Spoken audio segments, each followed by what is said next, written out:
Hormones regulate a wide range of functions in our body, starting from metabolism to mood, immune system, reproductive health. When these hormones are in balance, then we will have different kind of symptoms like mood swings, improper digestion, and so many more. For those who are new to the channel, my name is Dr. Roberta. I'm a naturopathy physician trained in India, and I focus on addressing the root of imbalance in disease in body. And in this YouTube channel, I create an assortment of health and wellness videos which will help you to lead a healthier and happier life. In this video, I want to share with you what is the cause of the imbalance, hormone imbalance in the body, and what we can do. So let's get started. First, let's see what are some symptoms of hormone imbalance. So symptoms of hormone imbalance can start easily from the mood swings that we already know. Then we have depression, anxiety, digestive problems, we have hair loss, dry vagina, decreased libido, we have menstrual problems, and so many more. These are just a few and the most common.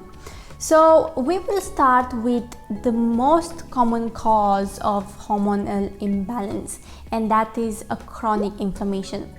And yeah, it's surprising. Whenever you think of inflammation, you think about swelling, a red color bump or something like that. You never think that in the body, this kind of subclinical inflammation, the one you cannot notice like fever, that is a straightforward inflammation in the body. But subclinical is when you do not have that straightforward symptoms. So chronic inflammation plays a major role. The different body parts needs to communicate one to another, and hormones playing a major role in doing that. For example, we have the hypothalamus, pituitary gland, communicating with the ovaries by secreting hormones of follicular stimulating hormone. And in turn, ovary communicates with the body by releasing estradiol and progesterone. And this estradiol and progesterone are going all over the body. We have receptors for these hormones in the brain, muscle, bones, intestine, and in the heart, and not at least the gut microbiome. So all the body will have receptors for these hormones. So there's a huge interrelated mechanism in our body. So now, how does inflammation disturb this?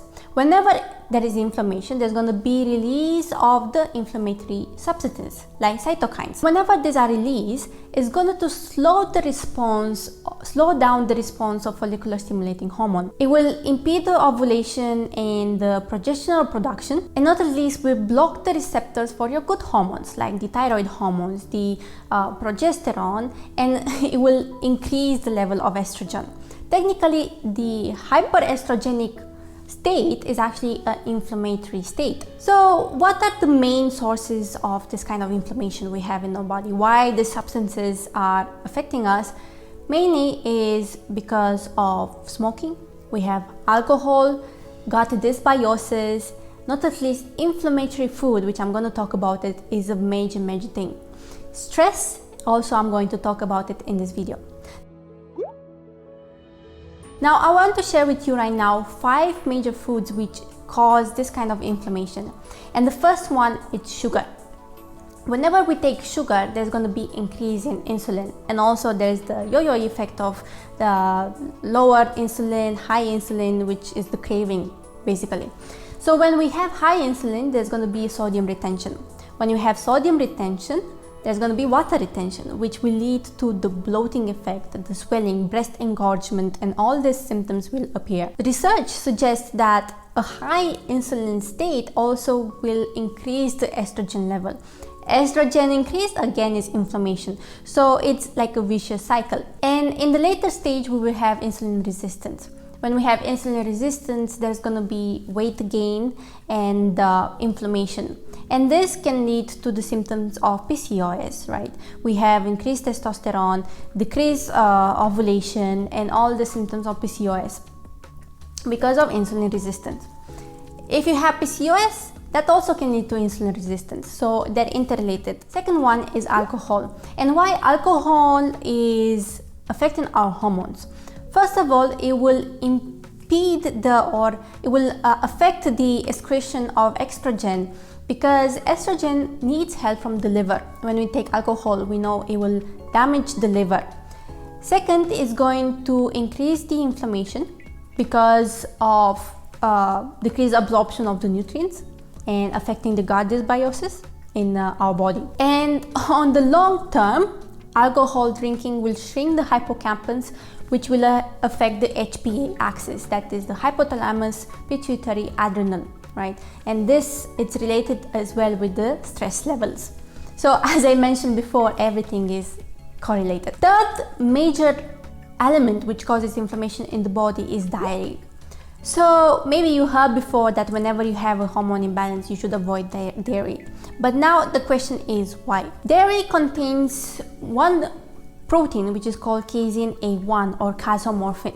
This is a protein which actually will stimulate the secretion of the anti-inflammatory chemicals, which causes later on damage in the body. The cytokines, as I mentioned before, will slow down the response of the hormones, the FSH, from the pituitary gland. Now, how do you know that you are casein sensitive? The most common symptoms is from childhood. If in your childhood you were having common ear and throat infections, you're having sinusitis, or you're having acne right now, you're having digestive problems, or you're having premenstrual syndrome, as well as a very heavy bleeding and dysmenorrhea, this might be a sign that you have dairy sensitivity. So it's better to completely avoid or eliminate from your diet. Fourth one is wheat. And we know wheat contains the gluten, and gluten can be a trigger for most of the people for creating a disturbance in GIT and cause it inflammation, damaging the GIT wall and later causing inflammation. How? The digestive system is a major immune regulator, right? If your digestive system is not okay, then the rest of the body won't be okay. And not at least the fifth one which causes inflammation in the body is vegetable oil. All this soy, canola oil, sunflower oil, which is used in most packaged food, is cheap and it lasts for long, but then it contains toxins. It's toxic to the body. Not even the microbes will eat that kind of oils. So this kind of oils contains a high amount of omega-6. Yes, we do need omega-6 in our body. However, we have a ratio, a healthy ratio between omega-3 and omega-6. Omega-3 to omega-6 ratio should be around 1:4, 1:3. But what happens in today's world is that we have a ratio of 1:38. And this is so disproportionate that it will cause damage in our body and it will cause inflammation. So we have to pay attention to these five, which is the sugar, alcohol, dairy, wheat, and vegetable oil. So now what can we do? Now, okay, fine, you tell me all these things. What shall we do now is to prevent intake of these products and take the good ones, which is, in general terms, is high intake of fruits and vegetables, preferably organic ones. Then you will want to have as natural form as possible.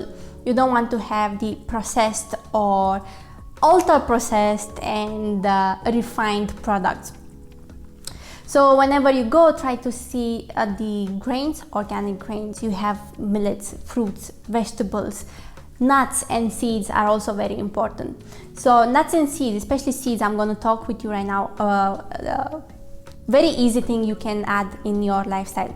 But before that, if you want to know more about the anti-inflammatory diet, you can check this video here or here, I don't know which side it's going to be, which I made regarding diet and what you can add particularly. Now, this is one of my favorite tips you can add in your diet, and it's called seed cycling. So seed cycling means you take particular seeds in a particular period of your menstruation. So what are the seeds and how to take them? In the first half of your menstrual cycle, that is from the first day of bleeding till ovulation, day 14, you will be taking flax seeds and pumpkin seeds. In the second half, that is luteal phase, from day 14 to day 28, or when the bleeding starts, you will be taking sesame seeds and sunflower seeds. Now, why do we take these seeds? First one, flax seeds. Flax seeds are rich in phytoestrogens, which will help in balancing your need of estrogen. If it's too much, you will balance it. If it's too less, you will bring it up. And why is so amazing about plants is, as there is the quote in the Bible said that God gave plants for the service of humankind, is that the plant will adjust to the requirements of your body. Second is pumpkin seeds. Pumpkin seeds are rich in zinc as well phytoestrogen. So it will promote the secretion of progesterone, and zinc as such, it will help in development of the corpus luteum, which later will lead to secretion of progesterone, which will thicken the uterus in the expecting of a child, implantation to happen. That's why follicular phase is there. Now, in the second half, we will have sesame seeds.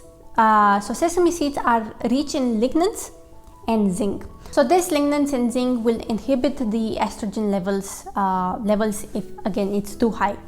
And the second one is sunflower seeds. Sunflower seeds are rich in vitamin E and in zinc, both of them which are required for the hormone balance. Vitamin E and selenium will also help in the detoxification of estrogen, right? As I said, in the liver, we need the vitamins and minerals for detoxification to happen. Whenever you start taking this, I suggest you to take it for at least 3 months for you to see a result, because as we know, to balance hormones, it will take some time. The damage was not done in 1 or 2 days. It was done in a long time. Similarly, we will need a similar amount of time to bring your body back to balance. Let's see some herbal remedies you can take to alleviate the premenstrual syndrome as well as the painful periods. First one is chaste tree or maca root. These herbs will help in alleviating the symptoms of the premenstrual syndrome. Second, we have cinnamon. Cinnamon is an antispasmodic, meaning it will reduce the cramps as well as is an anti-inflammatory herb and reduce the excessive bleeding. Third one is ginger. Ginger is an incredible anti-inflammatory and also helps in the pain. Studies suggest that ginger is a very powerful anti-inflammatory.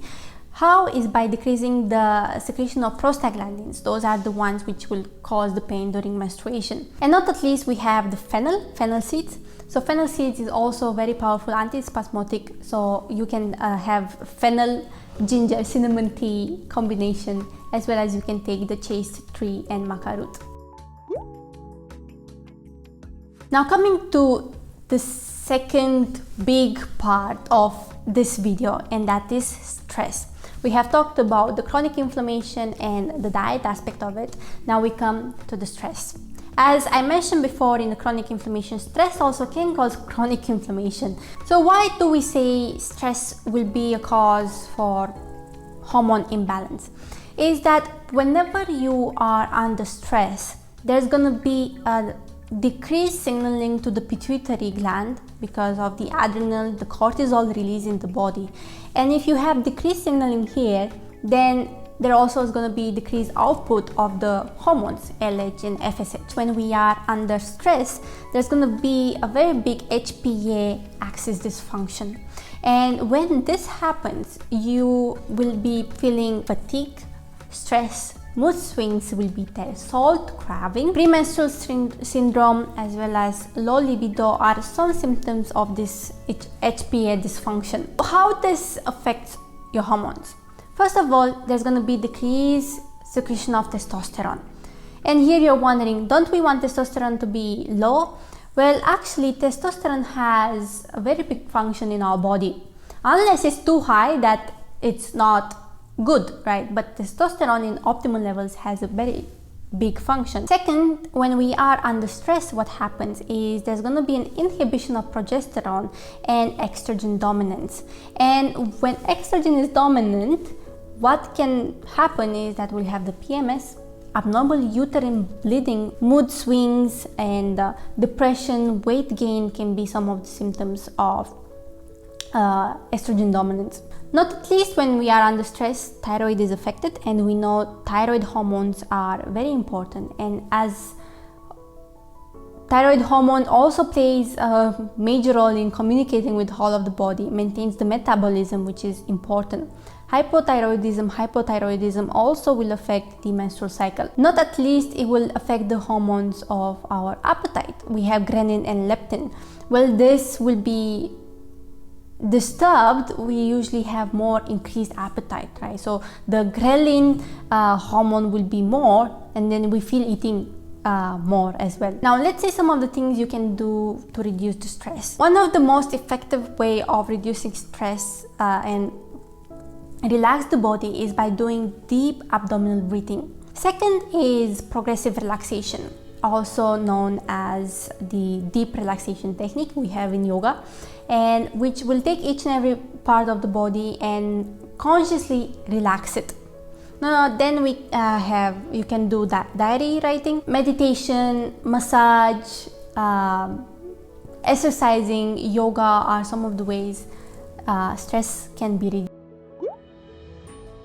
Another big topic which is mostly not discussed and it's very important, it's environmental toxins. These are a very underestimated category of endocrine disturbers, and you don't need a big dose. Actually, hormones will work in small doses. If you have a high dose of this environmental toxins, will actually kill a rat in the laboratory.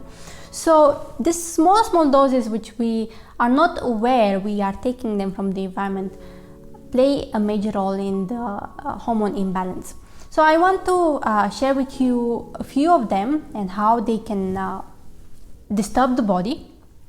So first of all is we will have the BPA, and that is one of the common ones which is found in plastics. It's known as a microplastic. So this one will actually mimic the effect of estrogen, but in a bigger effect than how estrogen will actually work. Then we have dioxins. So these are industrial byproducts which are found in the animals' food like meat, fish, milk, eggs and butter, all the animal products. So this can actually cause endometriosis and will also affect in male, will affect the sperm health. Next is atrazine. Atrazine is a widely used herbicide. So this one is linked to the reproductive cancers. Phthalates are used in the manufacturing of foods, plastics, shampoos and household products. So they also will disturb thyroid hormones. Perchlorate is component of rocket fuel, which can be found in drinking water, which disturbs the thyroid function. Then we have lead or lead, I think it's lead, is a powerful nerve toxin. So this one lowers the sex hormones and disrupts the HPA axis and stress response. Arsenic is a breakdown of some pesticides which occur naturally in nature, in soil, which can cause acne, insulin resistance are some of them. Mercury, we know it's a very dangerous one, so it directly alters the level of FSH, LH, estrogen, progesterone, androgens, thyroid hormone. So this is a big one. Perfluorinated chemicals. These are used to make non-stick cookware and water-resistant clothing. So they appear to be completely resistant to biodegradation, meaning they will never biodegrade. So they alter the level of thyroid and sex hormones as well. Organophosphate pesticides are affecting thyroid, sex hormones. Glycol ethers are common solvents in paints, cleaning product, cosmetics. So they also affect the fertility. So this is just some of them, the most common. These small chemicals can really affect thyroid, sex hormones and so many functions of your body. What we can do? First, choose organic products, choose ceramic or iron for cooking. Don't take this aluminium cookware. Then take natural clothing which is made of organic cotton or linen. These are the healthy cotton. These are the healthy fabrics, not viscose, polyester. All this also will reduce our natural frequency, which I made a separate video explaining that. Now coming to a different category, and that is just some lifestyle adjustments which you can do. And the major one is sleep. And sleep is actually more important than exercise. People will say exercise is important, do this. But then if you are not able to sleep properly, the effect of exercise won't come. Sleep is important because it will first stabilize your HPA axis, right? You will reduce the cortisol. Not only that, in sleep, all the regeneration of the damaged tissue will happen. If you do not have a proper deep sleep, all this waste elimination and regeneration of the body won't happen. If you are not able to sleep, one of the naturopathy or hydrotherapy method you can do is to soak your feet in hot water for 20 minutes before you sleep. If not, you can take like valerian tea, you can take magnesium, and chamomile tea can also help. And next one is going to be, yes, exercise. Exercise, it is important. I wouldn't say it's not. It is important because by doing exercise, there's going to be release of the happy hormones, the endorphins. And also research shows that the women who suffer from PMS, they will actually have low endorphins. And not only PMS, the depression and some other diseases, low endorphins will be found in the body. So by exercising, not only that these hormones will be elevated, also the insulin resistance will reduce. You will be able to maintain your weight. You will feel more confident in your body, and this mind-body movement coordination will improve. Overall, we need to do physical activity in today's world, because with all the devices we have around us, we became completely sedentary. So what are some forms of exercise you can do? I personally will recommend yoga. Second is going to be strength training, and you can go for aerobics as well, but especially when you are suffering from some hormone imbalance like PCOS or some other hormone imbalance diseases, strength training is more important than aerobics. Let's do a short recap of what I just said. First, we will have to focus on the diet. Second is reducing the stress level. Third is taking care of reducing the exposure to the environmental toxins. Next is taking care of our sleep hygiene and our sleep quality, and not the least, exercise. By doing these 5 things, I can guarantee you that your life will change in a very good way.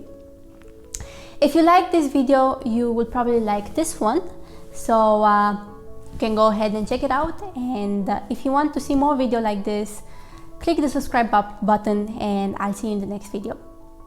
Have a nice day, and until next time, stay healthy and happy.